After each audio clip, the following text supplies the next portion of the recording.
मी मन जाऊ पुढा शरण करील जो हरण संकटाचे करील जो हरण संकटाचे करील जो हरण संकटाचे करील जो हरण संकटाचे. संगीत सम्राट तानसेन की जय हो. आइए दोस्तों आइए तशरीफ लाइए. बसा सोपा बसा देवा काय बसा वगैरे कधी आला. हे काय आत्ताच येतो आपण. आग्र्यात पाऊल घालता क्षणी मी सोमनाथला म्हटलं की सकाळची दूध किलोटी और नाश्ता घ्यायचा आहे तर तो तानसेनच्या प्रासादातच. बरं सोमनाथ कुठं कुठं फिरला काय काय पाहिलं. खूप फिरलो. लोक पाहिले राजे पाहिले आणि अगदी कान तृप्त होईपर्यंत निरनिराळे गवयही ऐकले. वा इथून निघालो तो कलुषला गेलो. तिथून लक्ष्मणपूर वाराणसी राजमहाल गौड असं फिरत फिरत पुन्हा मथुरेला आलो. मथुरेहून वृंदावनात गेलो. वृंदावना हो आणि तिथून लहान लहान जहागिरींना भेटी देत देत इथे आलो. तर मग आपल्या गायन वादनाने थक्क करणारे कुणी संगीतकार तुम्हाला भेटलेच असतील. भेटले म्हणून काय विचारतोस.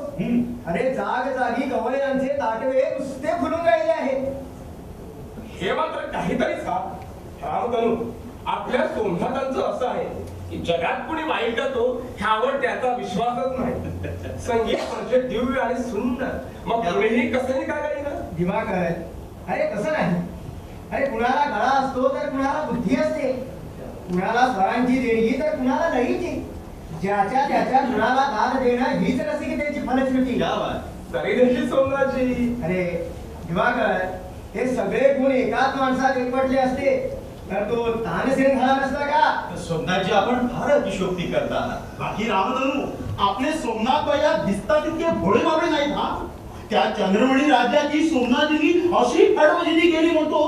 अच्छा पण चंद्रावळीचे राजा तर संगीतातील मोठे जाणकार आणि दर्दी समजले जातात. त्यांच्या दर्दी दारकारीची झलक तर आहे. दरबारात सोमनाथची गायला बसली. महाराजांच्या मागचा चिकाचा पडदा किंचित हल्ला. पडद्या मागून कुणी काहीतरी पुटपुटलं आणि राजेसाहेबांनी बोटवर करून फरमाईश केली. पंचमतोडी गाव. मी जर राजांचं ज्ञान पाहून थक्कच झालो. तोडी गायली. मग सवाल केला हुजूर अब क्या गाऊ. मग तर चिकाच्या पडद्याकडे पाहत राजेसाहेब म्हणतात अब षष्टम तोडी गाऊ. थोडी तोबा तोबा तोबा. मग काय क्षणभर वावचळलो आणि अंदाज घेत चापून लढत राहिलो. क्या कहूया राजेसाहेब माना डोळावून अशी मस्त दाद येत होती म्हणून सांगू. हे तर काहीच नाही. ललत म्हणून सोमनाथजी विचारतात हुजूर अब क्या फरमाईश है. मग त्यावर आदेसाहेब म्हणतात अभी सप्तम तोडी गाऊ. सप्तम तोडी. सुनो तो सही. सप्तम तोडी संपल्यावर फरमाईश आली ती अष्टम तोडी आणि त्याच्या पाठोपाठ नवम तोडी. म्हणजे सोमनाथजी तुम्ही गायलात तरी काय का. गौरपुरी आसावरी आणि देसी हे राग गात राहिलो. अखेर पडद्याच्या राणी साहेबांना अंदाज आला असावा की राजाच्या जाणकारीचा बुलबुला फुटला. पुन्हा चिकाच्या पडद्यावर कुजबुज झाली आणि राजेसाहेब म्हणाले अहो पसंत गाव. त्यावर सोमनाथजीने तिथल्या तिथं कवंगातून राजेसाहेबांची आणि राणी साहेबांची अशी भांबेरी उडवली म्हणून सांगू लागलो. सोमनाथजी पुन्हा एक बार ऐकवा तुमचं ते गाणं. हो सोमनाथजी एक बार ऐकवाच.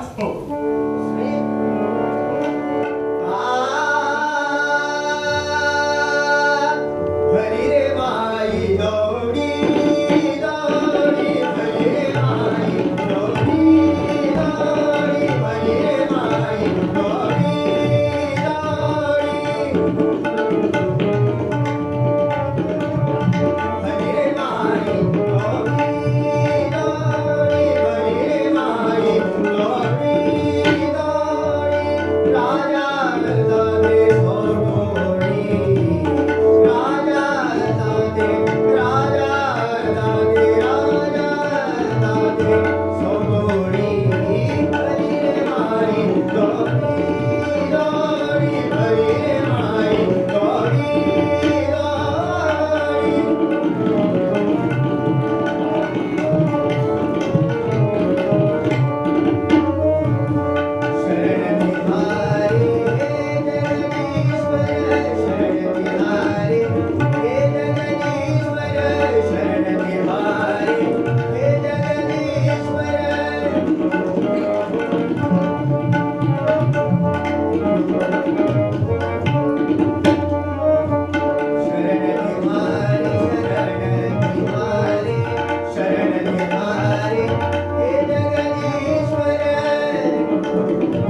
दिवसात तू काय प्रगती केलीस की संगीत सम्राट झाल्यावर सगळं बंद. वा वा, असं कसं होईल?